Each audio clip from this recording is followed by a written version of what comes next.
It's fun to be in camp. I'm enjoying it. You know, the first 3 days with the split practices, I think have been really good for our young guys, our newcomers that we call them, because they're getting used to all the drills. They understand a little bit more about the tempo of practice and what's expected of them. And then today, when we practice together, they'll get a real look at what practicing hard really is. You know, they think they're working hard right now, and they are for the most part, but not quite what we expect. And, you know, they'll get to see a guy like Brandon Radcliffe take the ball and run all the way to the end zone today and understand, you know, what it really is all about. So that'll be fun.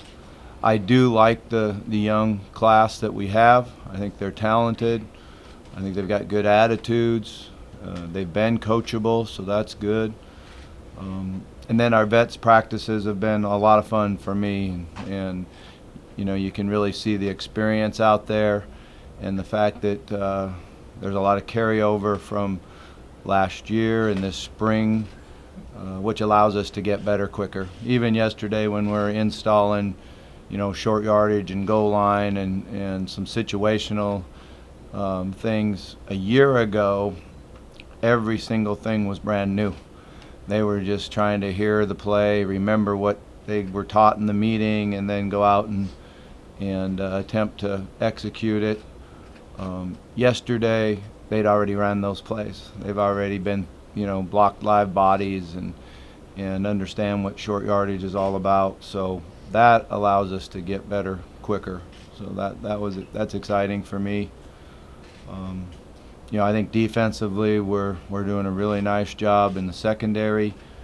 I think they really are communicating better than we've ever had. It's fun to see Chucky Williams back there, bigger and stronger and confident. And there'll be some good competition at the corners, so that'll make everybody better. And the D front is going to be very strong and physical. We do have to replace a guy inside like Rankins who could stop the run and rush the passer, and we'll see who can do that. It's probably going to have to be more than one guy to do it. We're really strong on the edges. Devontae Fields completely healthy now and in good shape. You know, before we started the first practice, I asked him if he was going to throw up today like last year, and he said, "No, Coach, I will not do that." So. That's good to see that he's in that good a shape, and you know, it'll be easier for him to get better and be prepared for the first game because he's been through all the conditioning and all the hard work. So, with that, I'll just open up for questions. What percent was Fields last year for the first half of the season? You know, it's hard to put a percentage on it, but you know, he got really sore in practice. Body hadn't been through that, and besides the, you know, being out of shape, as far as his wind and conditioning went, his body was out of shape. You know, one day his legs would be sore, the next day his back, the next day his shoulders. So it was really hard. You know, I can't put a percentage on it, but he certainly was a different player the last part of the season when he was in condition. I think early in the year, though, Todd did a good job of, you know, substituting him in and out, even in practice, you know, of understanding that he's out of condition, so he needs to find a way to get some production in practice and get better without completely, you know, injuring him. What are some of the things you want to see over the next 26 days for where the team is now to where you want it to be for the opener? Yeah, I mean, we got to just continue to work on execution and, you know, offensively, you know, being precise in our passing game, making sure that all 11 guys understand that the protection is on them. You know, the receivers being exactly where you need to be, the quarterback being able to adjust protections, the backs and tight ends either affecting the routes, catching the ball, or protecting, and our O-line communicating and working together, which we're way ahead of than we were last year. That's a really good thing. You know, defensively, we got to continue to do what we do, is stop the run and hit the quarterback, create turnovers. I think that's what's been so great about our defense the last couple of years. We stop the run, and then we hit, harass, and sack the quarterback, which creates turnovers. So we got to understand how it all works together. After 3 days with Lamar, including yesterday with pads, You like his progression through 3 days as far as being a leader, how his throws are, and the whole package? Yeah, he's definitely has an understanding of what's going on and what we're doing offensively. I was just down on the West End talking, and a year ago at this time, he didn't really know the play. You give him a play and he would drop back and kind of. Now you give him a play and he pictures it in his mind. He knows exactly where the receivers are going to be.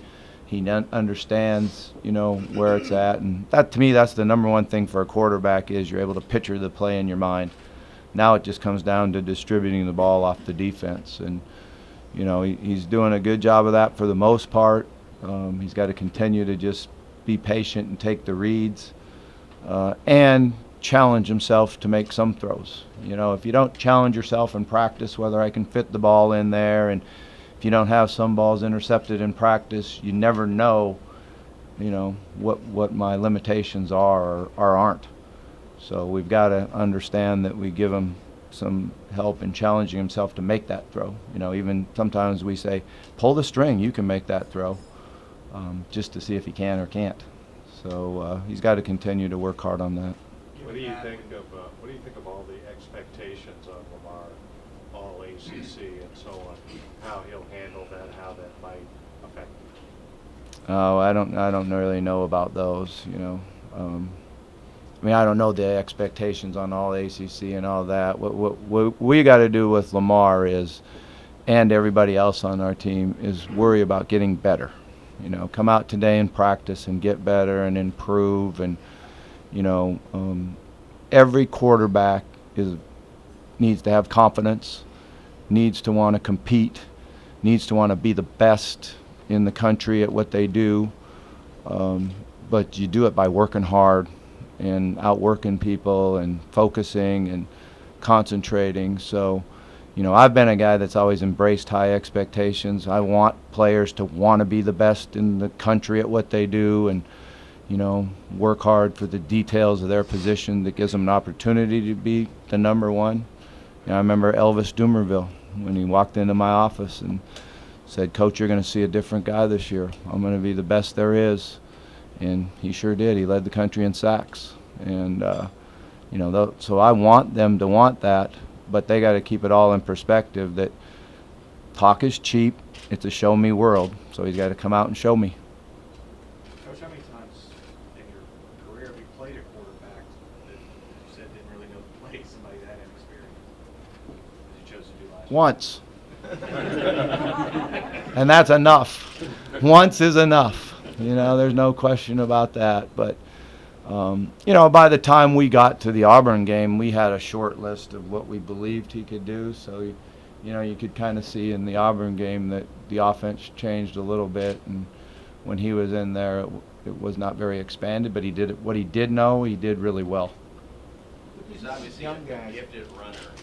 And how do you handle it with him to know when it's time to run? Is it like look for your first couple of reads and then go to see if the freedom to improvise?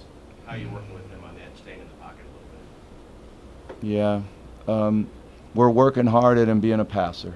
He's got to be able to keep his focus downfield, go through progressions, know where the check down is. But he's got great instincts, and he knows by watching some of the video from last year, there was times he made the line's job more difficult by not sitting in the pocket and understanding the pocket.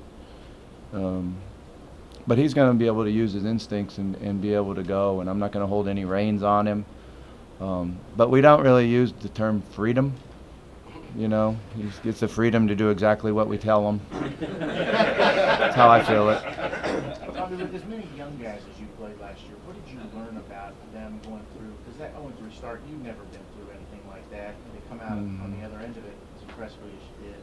Yeah, learning's hard on, losing's hard on everybody. It's hard on our wives, our kids. You wouldn't even know how hard it is on our kids. So it's no fun. I was really impressed at the fact that our guys just kept working. That they did have a positive attitude towards practice, and the leadership, most of them were juniors, but the leadership, continued to pull the team together, not separate the team, and then you get better and better as the year goes on. and you finish strong. We're still going to have to make sure we do a great job this year of getting better as the year goes on and developing guys. And I tell the story all the time to our team about, like, the freshmen yesterday after practice is you got to work hard, get better each day. We've got to have guys that contribute hard on special teams early in the year and want to be a starter by mid to late year. 2 years ago, we're in the first few practices, and Kyle Bolin gets 0 reps, none.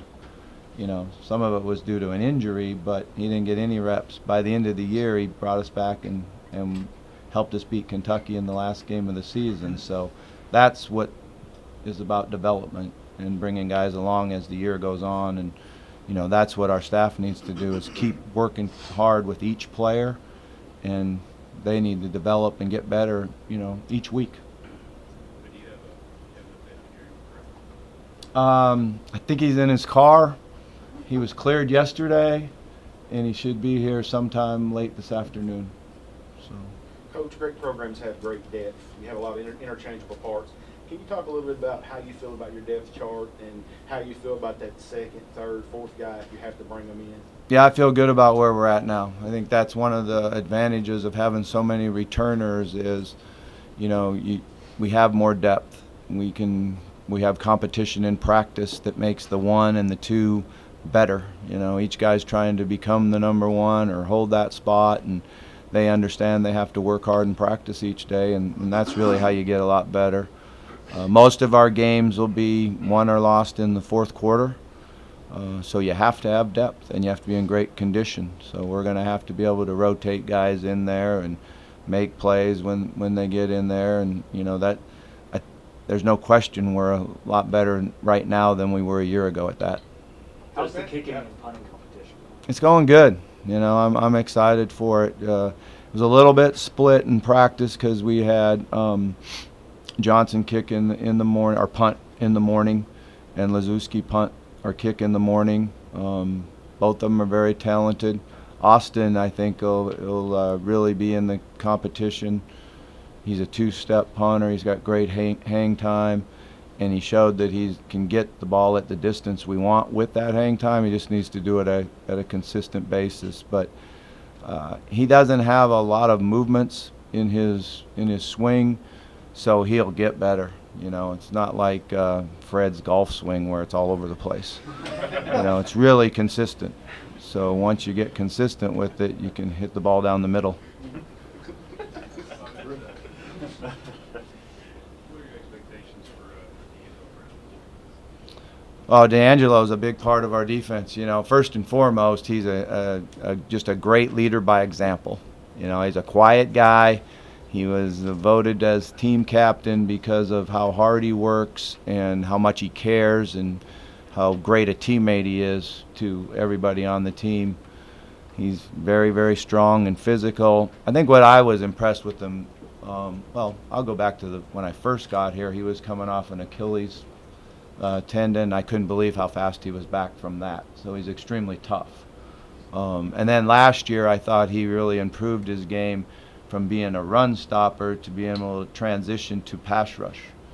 And so I think he'll keep improving on that. He's physical, he's big, he keeps our linebackers free. He also can get off a block and make tackles. But I think now he's better at transitioning to pass rush when it is a pass play on a rundown. Over time, I guess, when you would get freshmen on campus and just start coaching, and now how different is it? You get more information on them, how they learn, you evaluate them. Yeah, it's completely different, because in the old days they couldn't come to summer school unless they paid for it themselves. And then they would be here for 3 days, and you would practice for 3 days. And then the vets would come in, and immediately guys would be out of their comfort zone. They still go through it. They just do it in June now, not when you're trying to get ready for the first game. And they would drop balls and fall when they didn't fall, or drop a snap when they never drop a snap. And then you would say, well, we're going to have to redshirt them. We can't get them ready, But now they've been here for 2 months. They've been around their teammates. They're back. They're in the comfort zone. they look around and say, I'm as good as these guys, and I can compete for this. And you're seeing throughout the entire country more freshmen playing simply because they've been here for 2 months. Even with the depth. Early to talk redshirt? Yeah, we don't really talk about redshirt. I want them all to compete to play, you know, and whether that's to play early in special teams or get in the depth and play. Yeah, we don't really talk to them at all about redshirting. There'll be a decision we make sometime after the, 15th to the 20th practice on some guys. But it's something that even when you recruit a guy, you want them to have the idea in their mind that they're going to come in and play. So in the off season, they study the playbook you send them. They work out on Friday afternoon because they're getting ready to play as opposed to heading to the beach, So that's one of the things you really wanted them to be motivated to come in and play. Coach, you mentioned player development. I wonder about, I'm not going to pronounce this correctly, Tobijah hugely. How would you describe his journey from walk-on to, I guess, he's... Yeah, Tobiah Hughley. It's been pretty amazing, We were really struggling our first spring here offensively. We decided to throw him in there with the ones and move Jake Smith to guard. We felt like, that might give us a better chance, and immediately we started executing better. And he now has been voted a team captain. He's more flexible in the 2 years of development. His ankles are more flexible. His bend is better. It gives him a better chance to really, excel and be a better football player. He's extremely strong. He's worked very, very hard. Another great kid that all the players respect because of his work ethic and how much it means to him. He's a guy that's in the huddle and on the field that he's giving you everything that he has, and every player respects that. How unusual is it for a guy to go from walk-on to captain?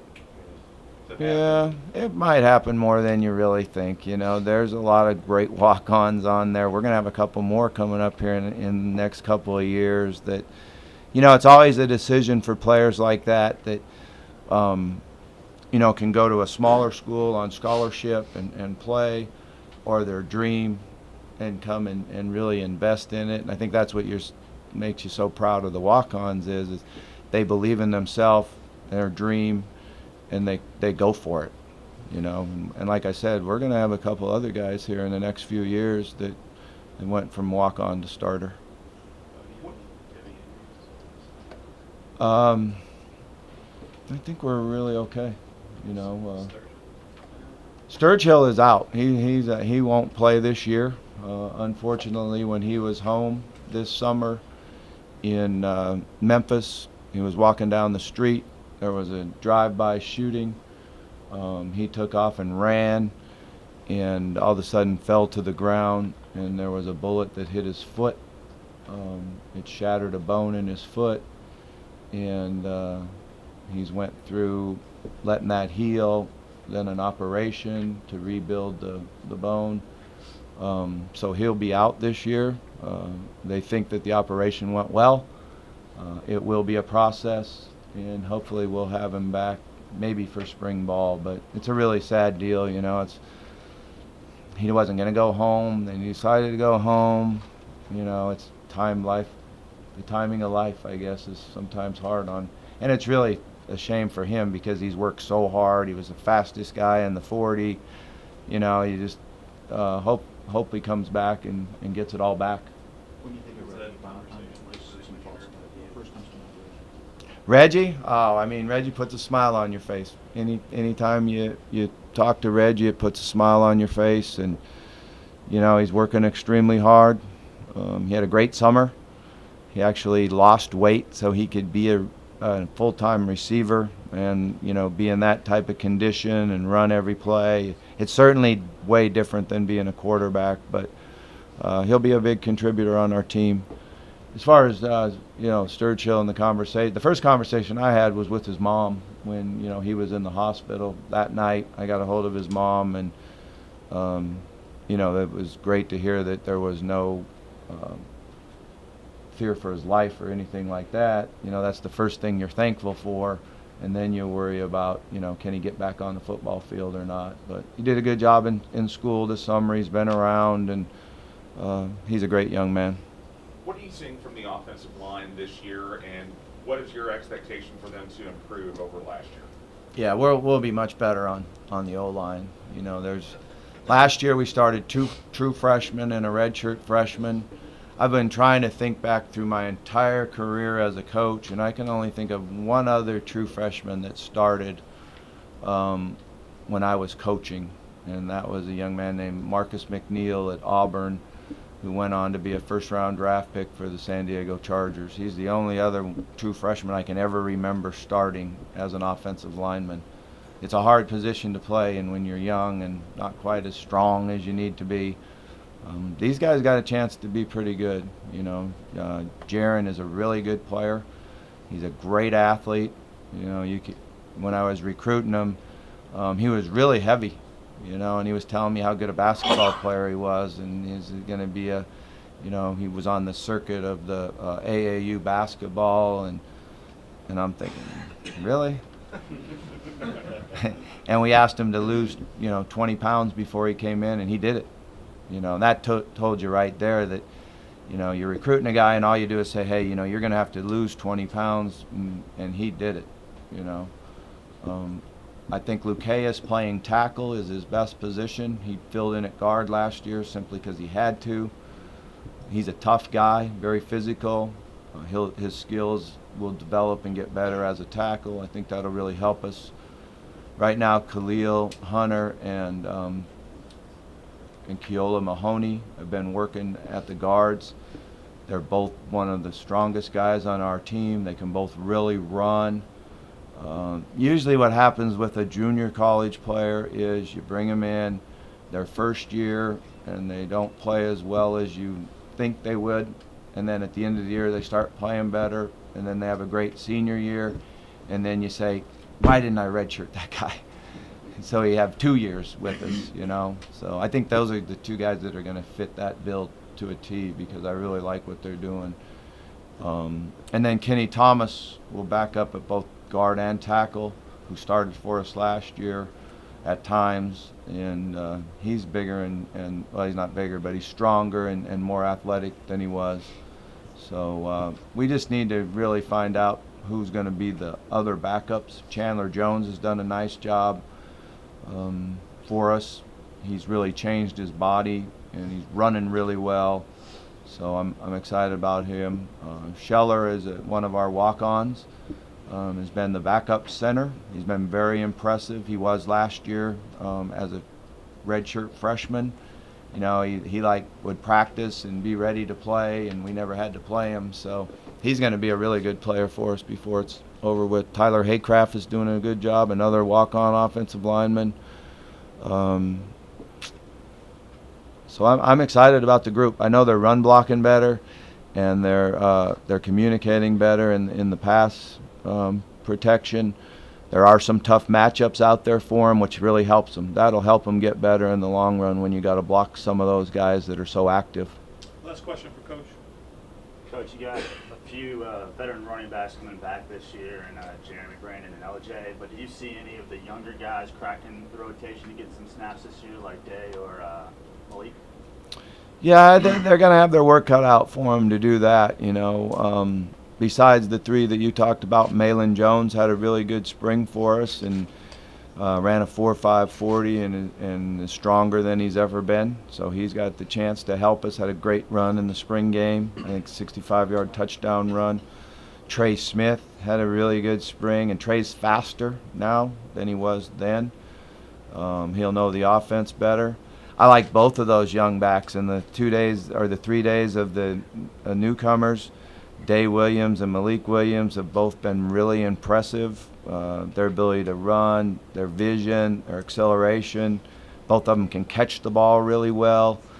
You know, so we'll just see how the next week or 2 goes. But I think before it's over with, those 2 guys are really going to help us in the future for sure. All right. Thanks, Coach. Okay, thanks, guys.